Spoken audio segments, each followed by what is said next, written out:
রণবীর সিং এবং দীপিকা পাডুকোন এই জুটি সবসময় দর্শকের পছন্দের তালিকার প্রথম দিকেই থাকে।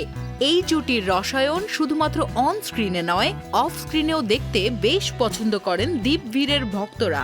এদিকে আবার কয়েক মাসের মধ্যেই দীপিকা পাডুকোন এবং রণবীর সিং এর সংসারে আসতে চলেছে নতুন অতিথি। দিন কয়েক আগ পর্যন্ত শুটিং চালিয়ে গিয়েছেন দীপিকা পাডুকোন। রোহিত শেঠির পরিচালনায় সিংহাম 3 সিনেমায় নারী পুলিশ অফিসারের চরিত্রে দেখা যাবে এই অভিনেত্রীকে।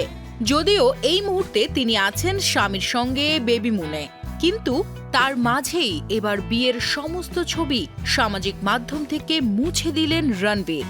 দাম্পত্য জীবন যখন বেশ পোক্ত জায়গায় এসে দাঁড়িয়েছে, তখনই যেন ছন্দপতন। বিয়ের ছবি মুছতেই শুরু হয় নানা জল্পনা।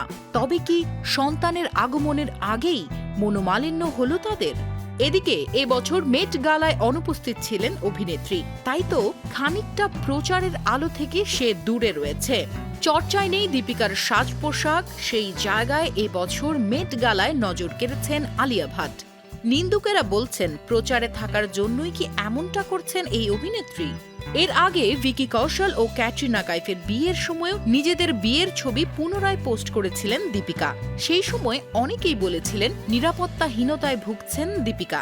তবে কি এবারও তেমন কৌশল অবলম্বন করলেন দীপবীর জুটি, নাকি নেপথ্যে রয়েছে অন্য কোনো কারণ? সেটা সময় বলে দিবে।